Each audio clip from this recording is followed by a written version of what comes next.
Oui, bonsoir madame, c'est Flora. Vous m'avez demandé de vous contacter pour me raconter une situation. Vous êtes disponible maintenant? Je suis disponible. Allez-y, je vous écoute. Dites-moi. Bon, je ne sais pas si je dois commencer par le tout début parce que c'est ça mon histoire en fait. D'accord, Il y allez-y.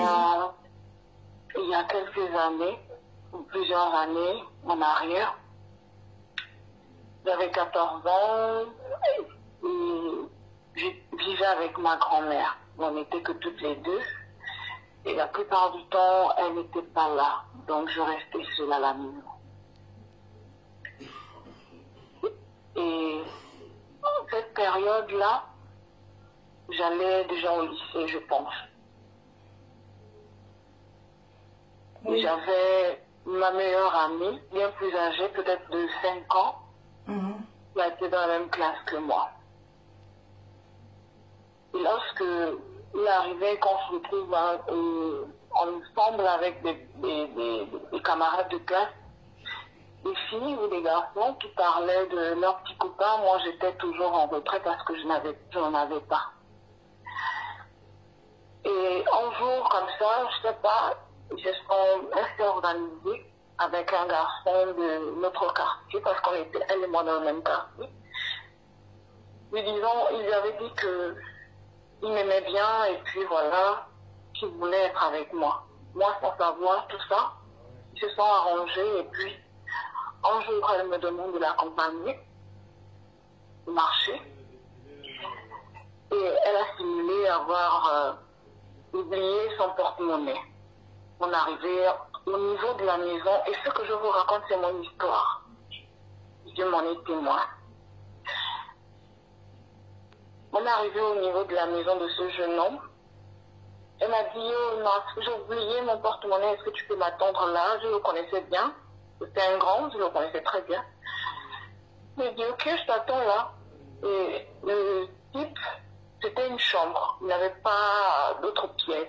Parce que c'était un jeune élève, il était, je pense, à l'école. À l'époque, il était en terminale. Il m'a donné la place assise, je me suis assise. Il a commencé à me faire la conversation. À l'époque, j'étais très timide, je ne parlais pas beaucoup, je répondais seulement aux questions qu'il me posait. Et sans crier gare, je ne me rappelle plus de ce qui s'est passé. Je sais que la porte n'était plus ouverte. Et le type, il s'est acharné sur moi. Je ne me souviens plus exactement ce qui s'est passé, comment je me suis fait, comment cela s'était fait pour que l'on je me retrouve sous lui et qu'il soit en train d'abuser de moi. Pourtant, je me souviens qu'à cette époque, j'étais presque un demi-garçon, je ne portais pas de robe. Mais ce jour-là, j'avais une robe, malheureusement.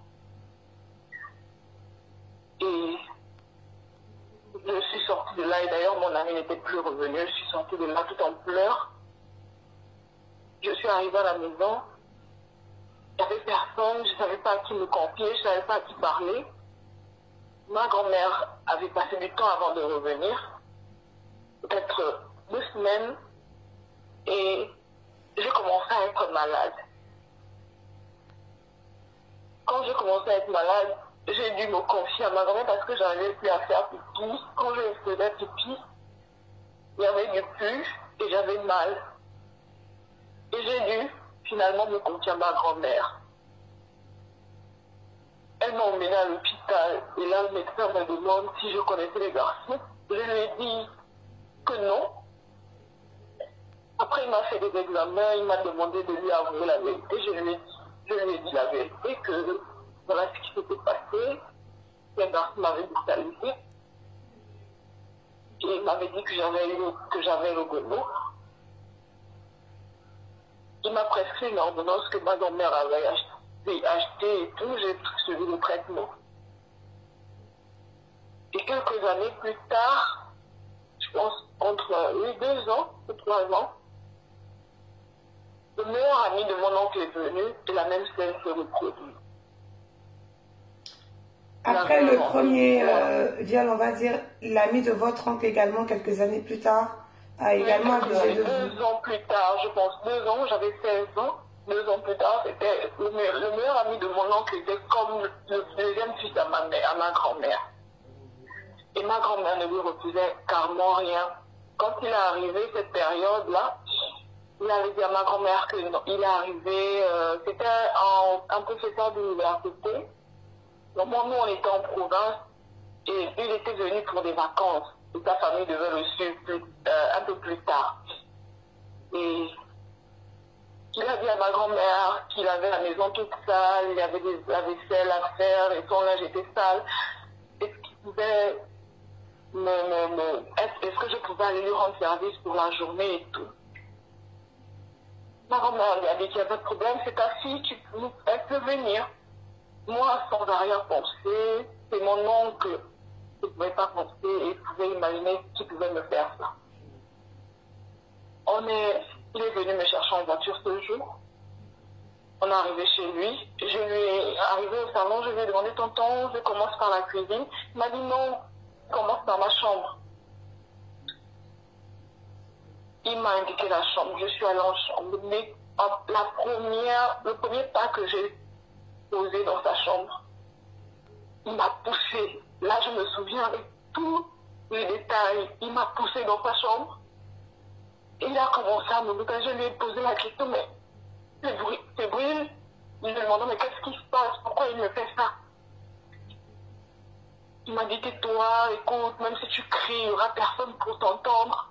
Et si d'ailleurs tu parles, parce que je suis dans la loge, et si tu parles, ce qui t'arrivera, tu en subiras les conséquences. De toute façon, avant que tu ne parles, le jour où tu tenteras de parler, les mots ne sortiront pas, tu pourras sur le coup.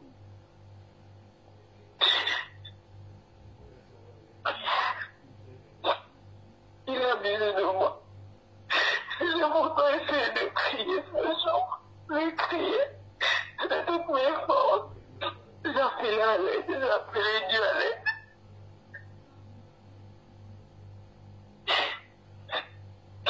Rien ne s'était passé. Il est juste allé me déposer sur ma grand-mère et j'ai fermé la bouche. Aujourd'hui, vous avez quel âge, madame? Dites-moi, s'il vous plaît. J'ai 34 ans. Donc, dans votre jeunesse, vous avez été abusé par 2 hommes différents, c'est cela? 2 hommes différents, oui. Aujourd'hui, qu'est-ce qui vous arrive aujourd'hui? Quelles ont été les répercussions? Vous m'avez envoyé un message qui m'a beaucoup touchée par rapport à votre... Quelques années plus tard, je me suis mise avec un homme. J'ai réussi à me mettre avec un homme. Je suis tombée enceinte, j'ai eu. Et quand on m'a opéré, les médecins ne m'ont pas dit qu'ils m'avaient enlevé une trompe. J'ai vécu jusqu'à, je pense, 6 ans plus tard. Je suis tombée encore enceinte. J'ai encore eu. Et là, le médecin qui m'avait opéré a dû me dire que je n'avais plus la première trompe et qu'il avait dû m'enlever la deuxième trompe. Plus tard, j'ai quand même pris sur moi. J'ai pris tout ça sur moi. Mais le calvaire ne s'est pas arrêté. Quelques années plus tard, on m'a diagnostiqué un cancer du col de l'utérus. Mon mariage, un cancer du col de l'utérus. Et mon foyer a pris un coup parce que l'homme avec qui j'étais voulait que j'aille enlever qu'on me fasse une ablation du col de l'utérus. Et j'ai refusé. Il m'a quitté.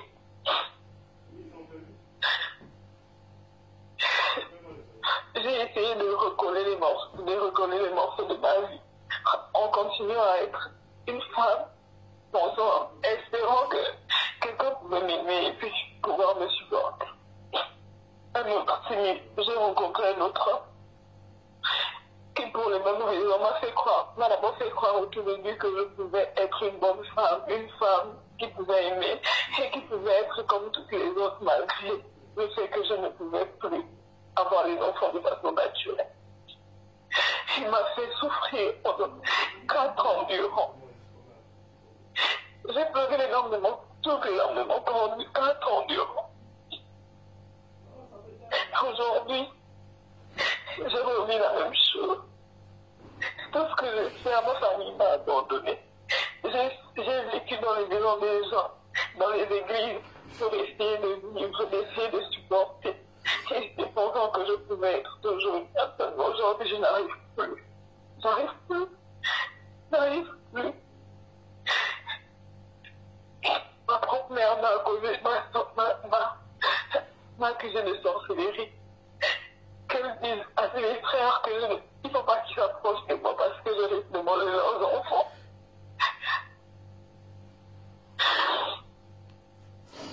Je ne sais plus à quel sort me mourir. Aujourd'hui, quand vous me contactez, vous m'appelez depuis le Gabon, vous m'avez dit, c'est ça? Oui. Aujourd'hui, quand vous me demandez de vous contacter, qu'est-ce que vous attendez exactement des internautes qui vous ont contacté? J'ai besoin d'aide. Je veux être une femme. Je veux être une mère. Toutes mes tentatives ont roulé à l'échec. Je ne travaille pas. Et personne ne m'aide. Je sais pas.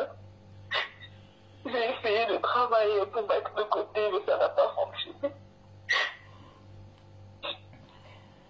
Je ne sais pas, parce qu'aujourd'hui, tout ce que je veux, c'est mourir. Non, ne dites pas ça. Si je pouvais mourir, je pouvais mourir pour ça. Je vais certainement me faire. Vous savez, madame, je suis votre petite sœur. Dieu merci, sur la page, il y a des gens qui sont beaucoup plus âgés que nous deux. Je pense plus petits ou plus âgés, qui ont peut-être traversé cette situation ou pas. Je pense qu'ils seront touchés par votre histoire et qu'ils vous contacteront. Est-ce que vous me donnez déjà la possibilité de donner votre numéro aux personnes qui me demanderont déjà? Vous ne pouvez pas rester là, toute seule dans la dépression, en attendant que la mort vienne à vous. Quand vous m'appelez, on pleure pour me dire que vous voulez mourir. Ça veut dire que vous n'attendez rien de la vie. Vous n'attendez plus rien de la vie. Alors qu'on ne sait pas vraiment ce que le lendemain peut vous offrir. Moi, personnellement, je ne sais pas ce que je peux vous dire. Je ne suis pas très bonne en conseil. C'est la raison pour laquelle quand quelqu'un me contacte pour me raconter une histoire, je publie l'histoire pour que des personnes puissent apporter leur soutien. C'est ce que je vais faire maintenant. Je vais publier votre histoire, restez connectés et je vous reviens très vite. D'accord? Merci beaucoup. Merci beaucoup à vous pour la confiance. Au revoir. Au revoir.